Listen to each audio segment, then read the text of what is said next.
Assalamualaikum warahmatullahi wabarakatuh. Bismillahirrahmanirrahim. Ashhadu an la ilaha illallah wa ashhadu anna Muhammadar Rasulullah. Allahumma salli ala Sayyidina Muhammad wa ala ali Sayyidina Muhammad. Rabbis rahli sadri wa yassir li amri wahlul 'uqdatam min lisani yafqahu qawli. Amin. Bismillahirrahmanirrahim. Salam ta'zimku buat para sahabat-sahabatku tercinta dimanapun Anda berada, baik yang ada di dalam dan yang ada di luar negeri. Semoga kita semua senantiasa di dalam lindungan Allah Subhanahu wa ta'ala. Amin ya rabbal alamin. Alhamdulillahi rabbil alamin. Sebelum kita mulai kajian di pagi yang indah ini, di pagi yang penuh rahmat ini, marilah kita gemahkan di dalam nyawa, di dalam jiwa, di dalam hati, di dalam roh, dan di dalam hidup. Kita gemahkan kalimat-kalimat thayyibah. Subhanallah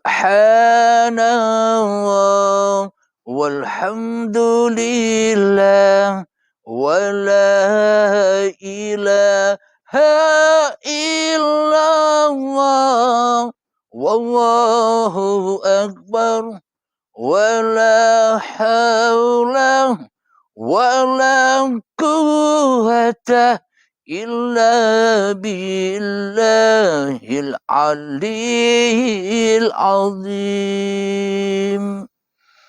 Alhamdulillahi rabbil alamin. Kali ini kita membahas pernyataan saudara kita Muhammad Kaca di dalam pernyataan-pernyataannya.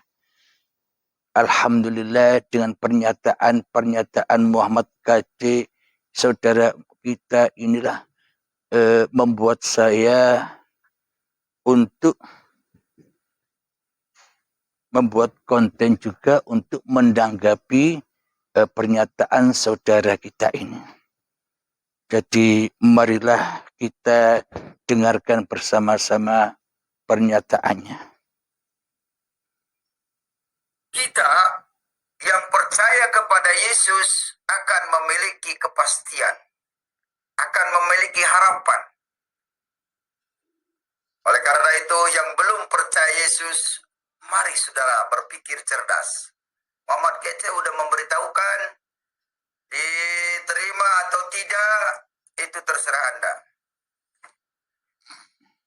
Banyak orang yang memframing Muhammad Kaca agar orang tidak percaya kepada perkataan Muhammad Kaca. Tidak masalah. Muhammad Kaca tidak perlu dipercaya. Siapa yang percaya kepada Muhammad Kaca, musyrik hukumnya. Yang harus dipercaya adalah Tuhan Yesus. Cuma Muhammad Kaca menyampaikan tentang Tuhan Yesus. Silakan Anda baca Yohanes 14 ayat 2, 3 dan seterusnya. Kita yang percaya kepada Yesus akan memiliki kepastian, akan memiliki harapan. Oleh karena itu, yang belum percaya Yesus, mari saudara berpikir cerdas. Muhammad Kaca sudah memberitahukan, diterima atau tidak, itu terserah Anda.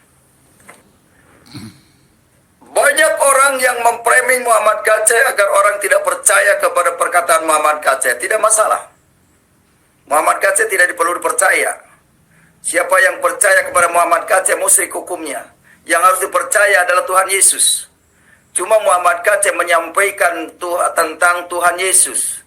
Silakan Anda baca Yohanes 14 ayat 2, 3 dan seterusnya.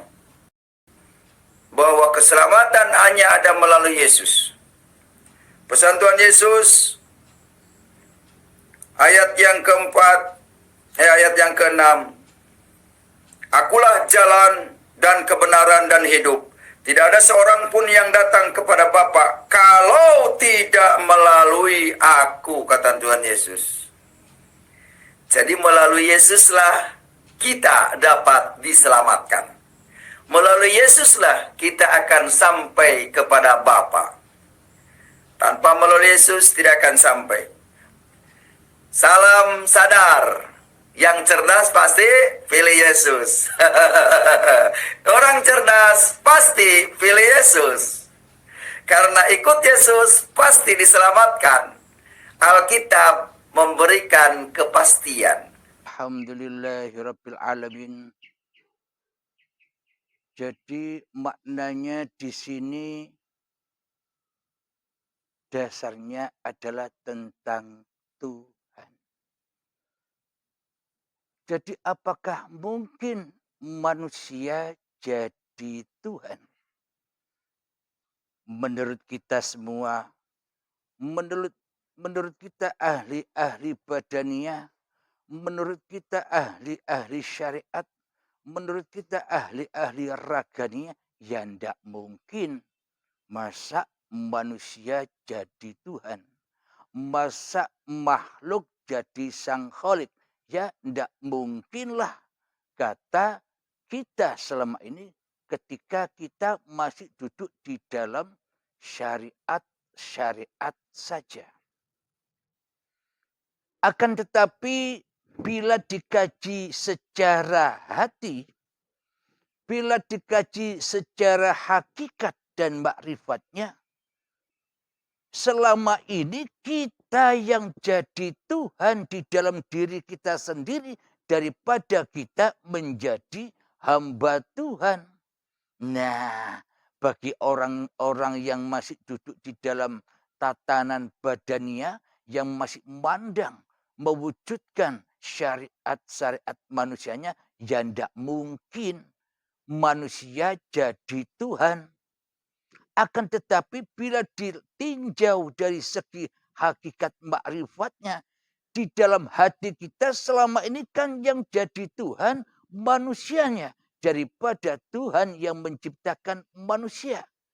Inilah bukti bahwa manusia bisa jadi Tuhan menurut hakikat makrifatnya. Kenapa? Karena di dalam hati kita selama ini yang lebih wujud, yang lebih hidup, yang lebih berkuasa, yang lebih punya kehendak, daya upaya dan kekuatan masih manusianya daripada Tuhan yang menciptakan dirinya. Inilah bukti bahwa manusia bisa jadi Tuhan. Kalau menurut kita sebagai yang masih duduk di dalam sudut pandang syariat, kemakhlukan, kemanusiaannya, ya tidak mungkin makhluk jadi sang kholik. Akan tetapi bila kita dudukkan wawasan pemandangan kita kepada lakunya hati, lakunya rohani, maka ternyata kita selama ini lebih berposisi, teraplikasi di dalam hati kita menjadi Tuhan daripada menjadi hamba Tuhan. Terbukti di dalam hati kita yang nyata, yang wujud, yang hidup, yang berkuasa bukan Tuhan selama ini di hati kita, tapi diri kita sendirilah yang selama ini mentuhankan diri kita sendiri di hati kita selama ini. Inilah kita selama ini jadi Tuhan, jadi Allah, jadi Bapa, jadi Gusti, jadi Sang Yang Widi, tapi kita selama ini sadar. Tidak menyadari bahwa posisi kita selama ini bagaikan Sang Pencipta daripada yang dicipta. Kalau kita tidak percaya, mari kita obok-obok, mari kita buktikan, mari kita nyatakan. Apakah benar selama ini kita duduk sebagai Tuhan daripada duduk sebagai makhluk Tuhan? Marilah kita kunjungi, marilah kita masuki hati kita selama ini. Selama ini seolah-olah kitalah yang punya hidup ini. Selama ini seolah-olah kitalah yang punya badan ini. Dan seolah-olah apapun yang kita kerjakan, apapun yang kita gerakkan, seolah-olah semua aktivitas ini hanyalah milik kita. Bukan milik Allah, bukan milik Bapa, bukan milik Gusti, bukan milik Sang Yang Widi, bukan milik Allah. Akan tetapi seolah-olah semua apapun yang kita kerjakan itu di dalam naungan kerajaan hawa nafsu kita sendiri yang berposisi sebagai Tuhannya hidup dan badan ini selama ini. Alhamdulillahirabbil alamin. Tentunya semua pusat kembali apapun yang kita lakukan, pusat pengembaliannya kepada hawa nafsu diri manusia kita yang berkuasa berbuat daripada kembali kepada Allah. Daripada kembali kepada Allah, daripada kembali kepada Bapa, daripada kembali kepada Sang Yang Widi, daripada kembali kepada Gusti. Semua itu terrealisasi di dalam hati kita tanpa kita sadari selama ini. Coba kita pikirkan bersama, coba kita hayati bersama. Coba kita tafakuri bersama.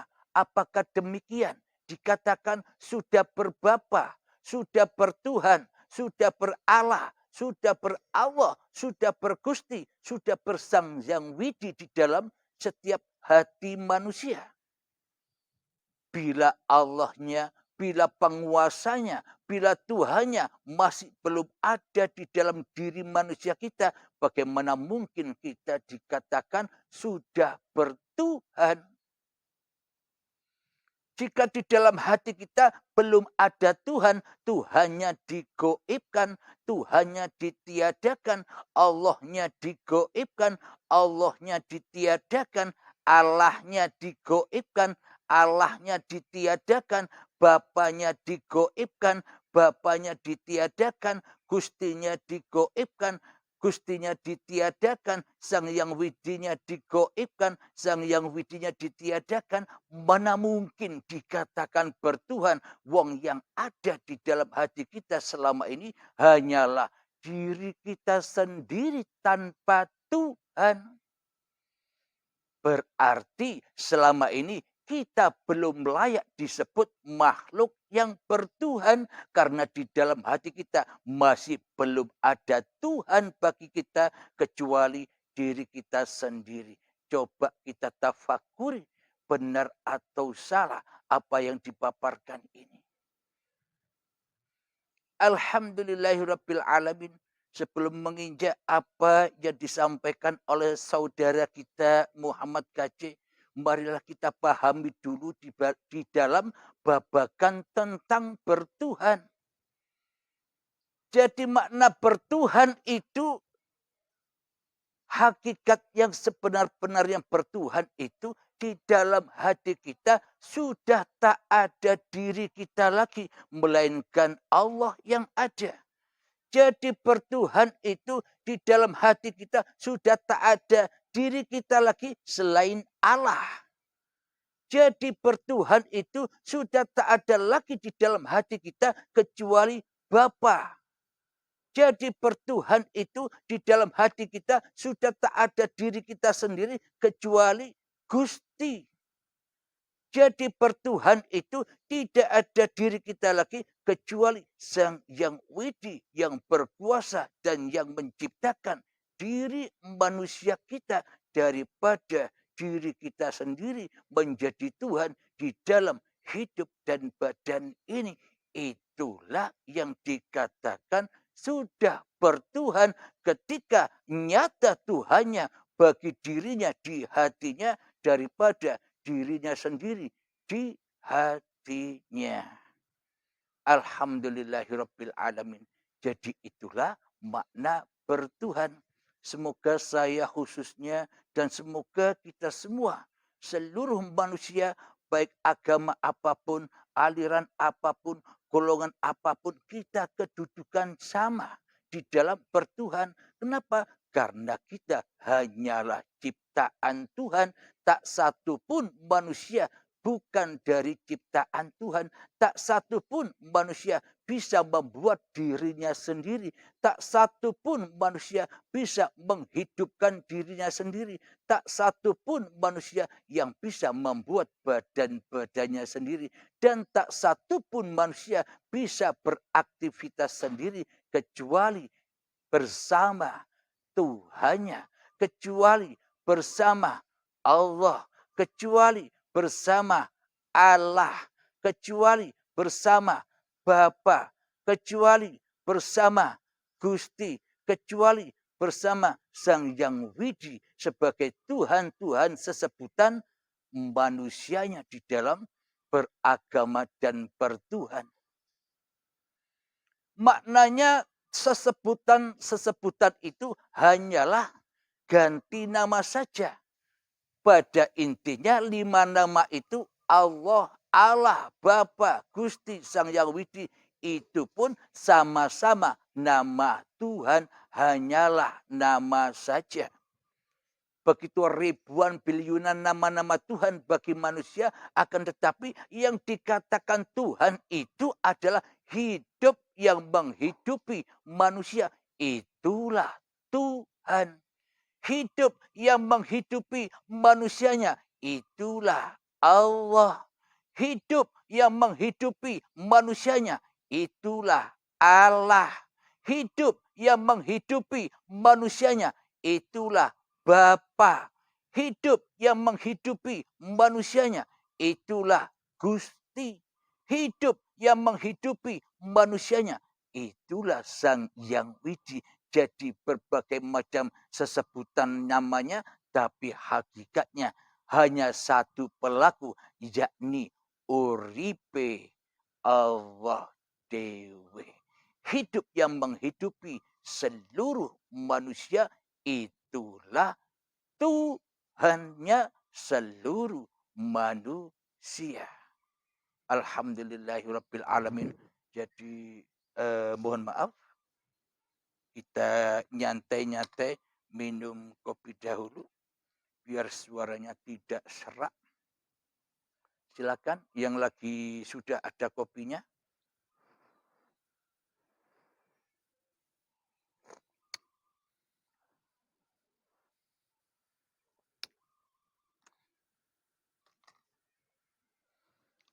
Alhamdulillahirabbil alamin. Jadi sangat perlunya kita ketahui bersama makna di dalam bertuhan itu. Agar apa? Agar semua apapun agama yang kita peluk, tujuannya pasti semua kepada Tuhan yang menciptakan seluruh manusia. Jadi meskipun nama-nama agamanya berbeda-beda, tapi yang dituju di dalamnya Tuhan yang sama meskipun beda nama. Jadi disinilah bertemunya, muaranya seluruh manusia. Disinilah bertemunya atau muaranya seluruh agama. Dan disinilah muaranya seluruh makhluk atau manusia di dalam bertuhan. Ketemunya pada Tuhan yang ahad, pada Tuhan yang esa, pada Tuhan yang tunggal, yaitu Allah, yaitu Allah, yaitu Bapa, yaitu Gusti, yaitu Sang Yang Widi, yaitu Sang Pencipta, yaitu yang Maha Kasih Sayang. Itulah uripe Allah. Bila tak ada uripe Allah, ya ndak ada kasih sayang. Bila ndak ada uripe Allah, ya ndak ada saling menghormati antar pemeluk agama. Bila tak ada uripe Allah, kita bukan apa-apa dan kita bukan siapa-siapa tanpa Tuhan yang menciptakan diri kita selama ini.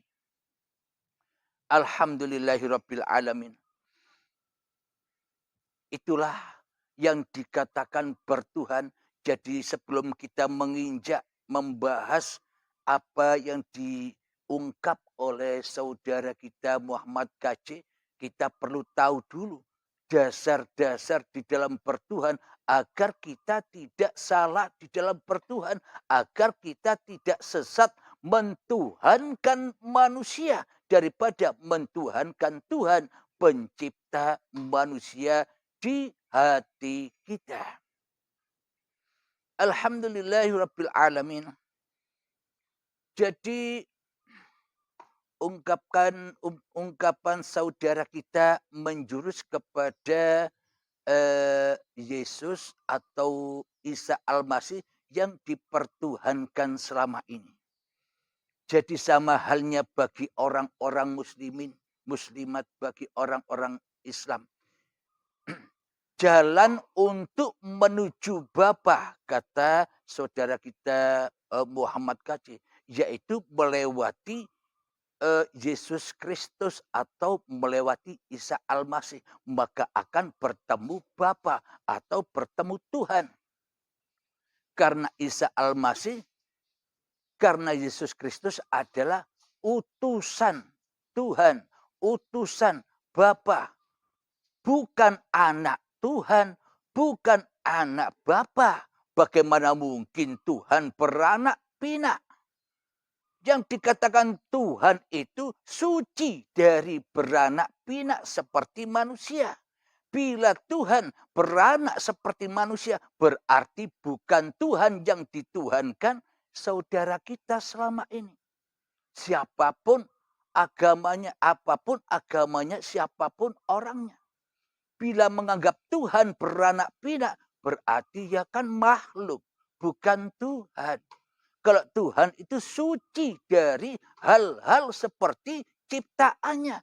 Suci dari hal-hal bagi manusia.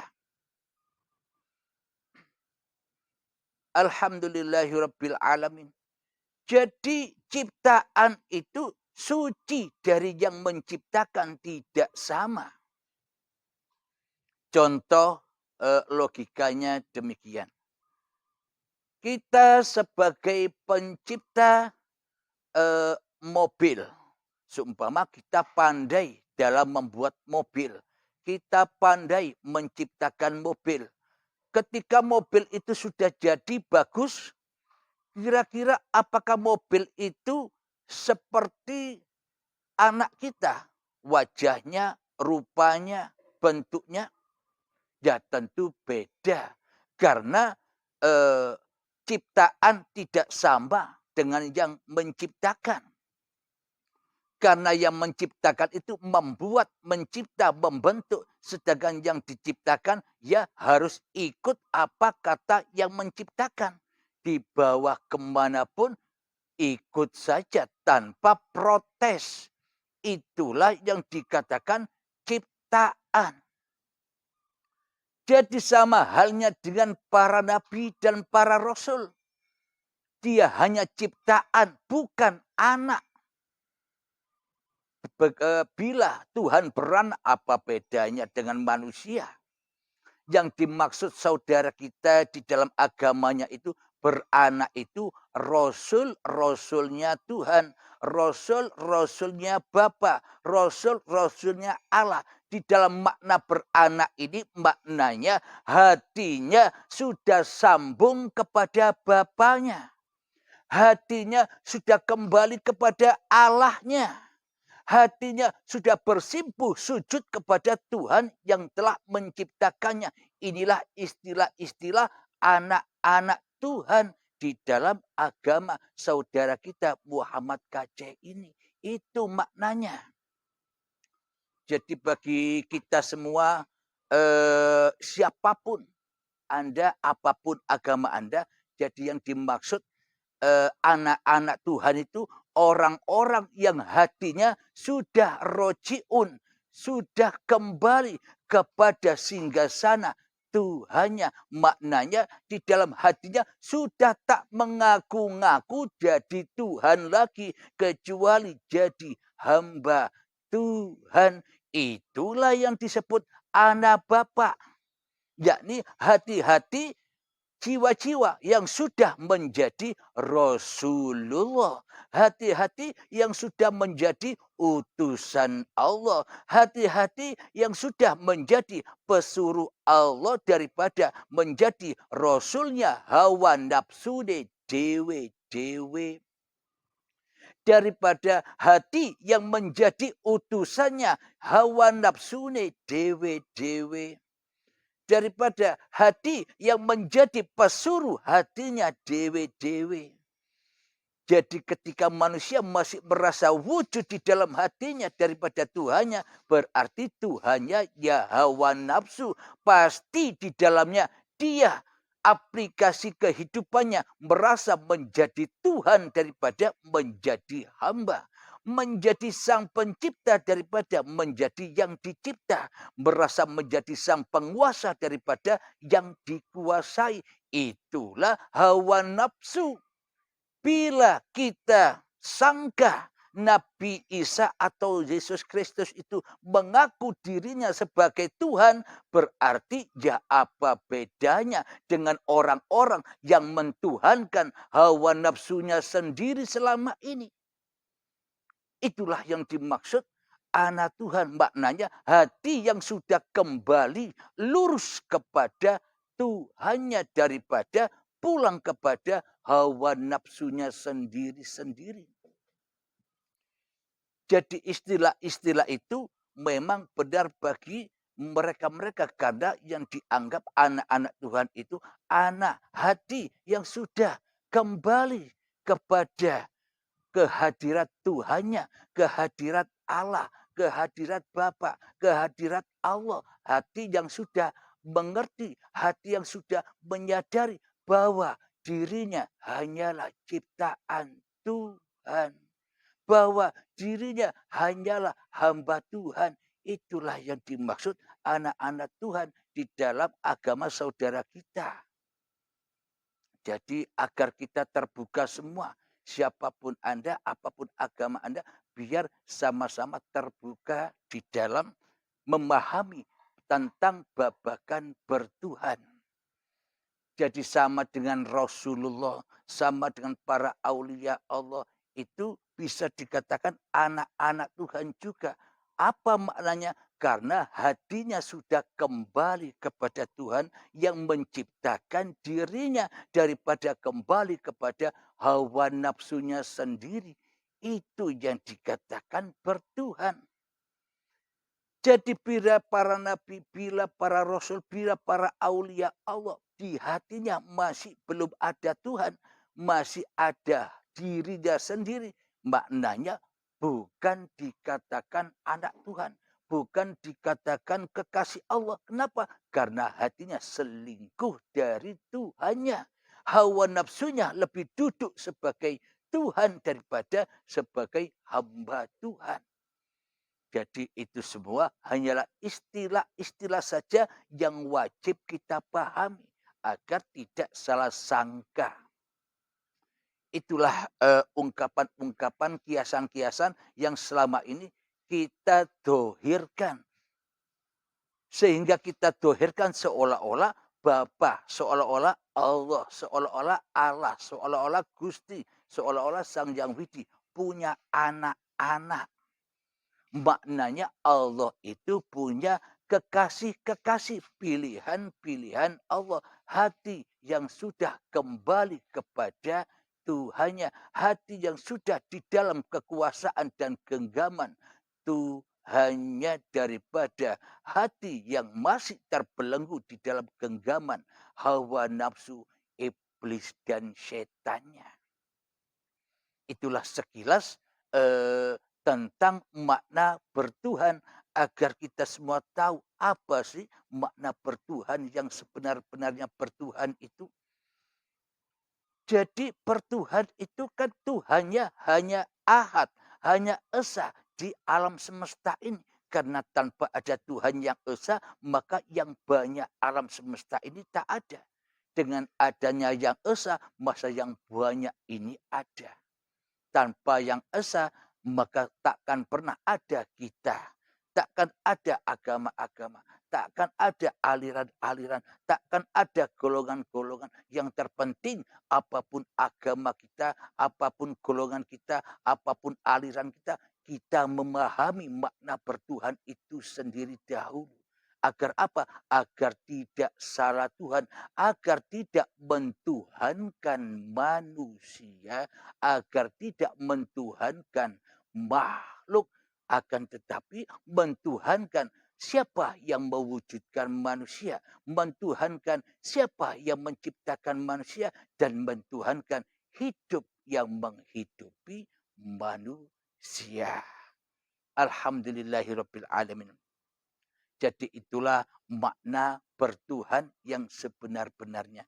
Jadi di dalam Islam, siapa sih Tuhan itu? Siapa sih Allah itu? Siapa sih yang menciptakan itu? Di dalam surat Kursi sudah disebutkan, Allahu la ilaha illa huwal hayyul qayyum. Allah, dialah Tuhan yang berhak disembah. Dialah hidup yang kekal, lagi terus-menerus menghidupi ciptaannya. Jadi hidup itulah Tuhan. Bila kita mengaku sebagai diri yang hidup, berarti kita selama ini terpisah dari Tuhan. Bila kita merasa yang mempunyai hidup dan badan ini punya manusianya, berarti manusianya firaq atau cerai, tidak kumpul dengan Tuhannya. Kenapa? Karena dirinya, karena kita sudah jadi Tuhan sendiri daripada menjadi hamba Tuhan di hati kita. Apapun agamanya, siapapun orangnya, sama saja. Ini di dalam bertuhan itu babagan hati. Bukan untuk diperdebatkan, akan tetapi untuk dirasakan, untuk direnungi, untuk ditafakuri. Agar kita selamat dari perdebatan-perdebatan. Kenapa? Karena perdebatan-perdebatan itulah hamba yang masih bertuhankan hawa nafsunya di hatinya. Karena perdebatan itu hamba yang masih mentuhankan dirinya di hatinya. Karena perdebatan itu hamba yang masih mentuhankan iblis dan setan di hatinya. Maka dari itu kita, ketika kita masih mentuhankan diri kita sendiri di hati kita, maka kita dengan mudah diadu domba oleh iblis dan setan. Karena iblis dan setan selalu membisikkan ke setiap dada manusia supaya kamu merasa bangga dengan agamamu. Kamu harus merasa mulia dengan agamamu. Selain agama yang kau peluk, agama semua itu salah. Selain agama yang kau peluk, selain itu kafir. Inilah tipuan-tipuan atau adu domba yang dilakukan oleh iblis dan setan kepada setiap hawa nafsu yang dipertuhankan oleh setiap manusianya. Bila salah di dalam bertuhan, akhirnya merasa mulia dengan Tuhannya. Karena sesungguhnya yang dimuliakan di dalam hati kita selama ini bukan Tuhan, tapi diri kita sendiri yang kita mulia-muliakan.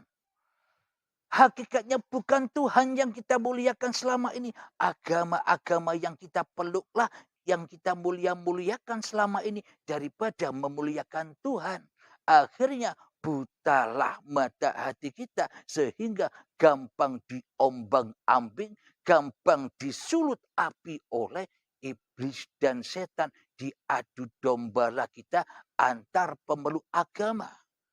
Jadi maka dari itu Mari kita sadari bersama, antar pemeluk agama, agama apapun kita. Jadi ketahuilah dahulu apa sih makna bertuhan itu? Apa sih makna beragama itu?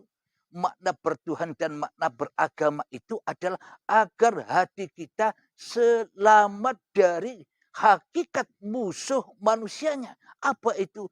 Inna syaitana lakum aduwwum mubin. Sesungguhnya setan itu adalah musuh-musuhmu yang nyata bagimu. Jadi sebenarnya musuh bebuyutan kita bukan antar agama. Jadi hakikatnya musuh bebuyutan kita bukan antar makhluk. Jadi musuh bebuyutan kita bukan antara perbedaan kepercayaan. Akan tetapi hakikat musuh bebuyutan kita adalah diri kita sendiri yang sombong ini. Kenapa? Bila di dalam hati kita masih ada diri manusianya, tanpa ada Tuhannya, tanpa ada Allahnya, tanpa ada Allahnya, tanpa ada Bapaknya, tanpa ada Gustinya, tanpa ada Sang Widi yang menguasai diri manusia kita, maka diri kita mentuhankan diri kita sendiri tanpa kita sadari. Akhirnya kita merasa lebih bangga, kita merasa lebih mulia dari orang lain. Itulah yang gampang disulut apinya, yang gampang diadu domba oleh iblis dan setan, musuhnya seluruh manusia. Iblis dan setan musuhnya seluruh agama. Iblis dan setan musuhnya seluruh hamba Tuhan. Jadi musuh kita bersama bukan sesama manusia. Hakikatnya musuh kita adalah diri kita sendiri. Maka masuklah ke dalam diri, sadarilah siapa pencipta diri kita ini. Marilah kita masuk ke dalam diri kita untuk bertafakur di dalamnya, untuk bertemu siapa yang menciptakan diri kita, untuk bertemu siapakah hidup ini. Maka kita bila sering berlatih dan berlatih untuk masuk ke dalam Iqra kitabak, bacalah kitabmu, bacalah dirimu, maka kau akan tahu siapa dirimu sejatimu, yakni yang tak ada, dirimu yang tak ada, dirimu yang goib, dirimu yang Adam, dirimu yang fana, maka nyatalah Allah, maka nyatalah Allah, maka nyatalah Bapa, maka nyatalah Gusti, maka nyatalah Sang Yang Widi bagi manusianya. Nyata sudah. Bila sudah tidak ada diri manusianya. Bila diri manusianya sudah menjadi hamba Tuhan, maka akan sadar bahwa dirinya bukan apa-apa dan bukan siapa-siapa. Tapi Tuhanlah yang bisa menciptakan apa-apa dan Tuhanlah yang bisa menciptakan siapa-siapa. Marilah kita berlatih 3 menit saja untuk menetralisir eh, kekuasaan-kekuasaan iblis dan setan yang ada di dalam hati kita, agar kita bisa kembali bagaimana hakikat bertuhan yang sebenar-benarnya, agar kita tidak ditunggangi dan tidak diprovokasi oleh iblis dan setan yang ada di dada kita. Marilah kita heningkan cipta-cipta diri manusia kita 3 menit saja. Silakan mulai.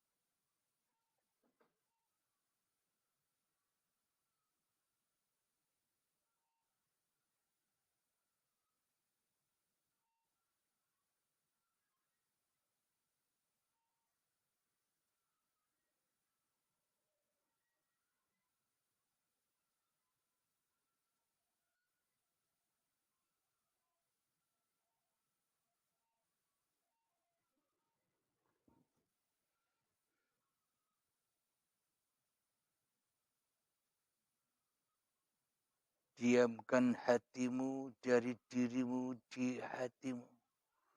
Hancurkan kekuasaanmu dari dirimu di hatimu. Hancurkan kemuliaan hatimu dari dirimu di hatimu. Tiadakanlah dirimu di hatimu. Maka nyatalah Tuhanmu bagi dirimu di hatimu. Alhamdulillahirabbil alamin. Itulah cara kita menetralkan hati kita agar hati kita tidak panas-panas lagi diterpa prahara hiruk pikuknya gerombolan-gerombolan iblis dan setan yang selalu menyuruh kita untuk berbuat faksa wal mungkar kepada diri kita dan kepada orang lain. Agar hati kita timbul rasa kasih sayangnya sesama umat beragama. Timbul persaudaraannya antara umat beragama. Timbul rasa kasih sayangnya antar sesama manusia. Agar kita terbebas dari belenggu-belenggu dan penjara-penjara serta perbudakan-perbudakan iblis dan setan di hati kita.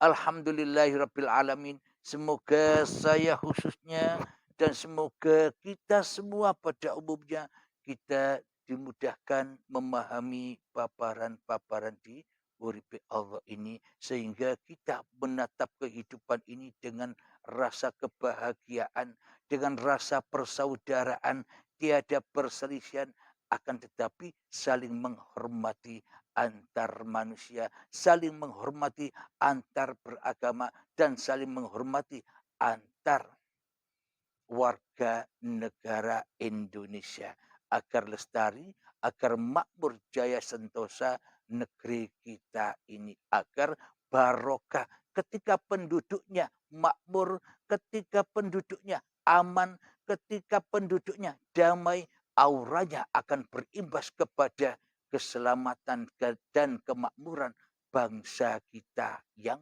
indah ini. Alhamdulillahirabbil alamin. Sebelum kita akhiri pertemuan kita di pagi yang barokah ini, marilah kita menggemahkan selawat dolimin daf'ul bala agar kita tak terhindar dari balak-balaknya, dari dolim-dolimnya hati kita kepada Allah.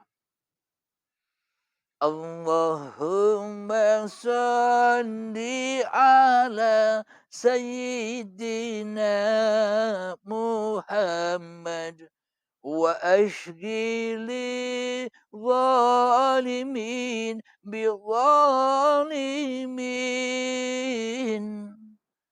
Allahumma salli ala Sayyidina Muhammad wa ashghili zalimin bi zalimin wa akhrijna min bainihim salimin wa ala alihi wa sahbihi ajma'in. Bismillahirrahmanirrahim. Alhamdulillahi rabbil alamin. Allahumma ya qadiyal hajat. Allahumma ya mujibad da'awat. Allahumma ya rafi'ad darajat. Allahumma ya muhillal muskilat. Allahumma ya syafiyal amrat. Allahumma ya kafiyal muhimmat. Allahumma ya dafi'al baliyat. Allahumma khtim lana bil iman. Allahumma khtim lana bil islam. Bijahi sayyidil mursalin. Rabbana atina fid dunya hasanah. Wa fil akhirati hasanah. Wa qina adzaban nar. Wa sallallahu ala sayyidina Muhammad.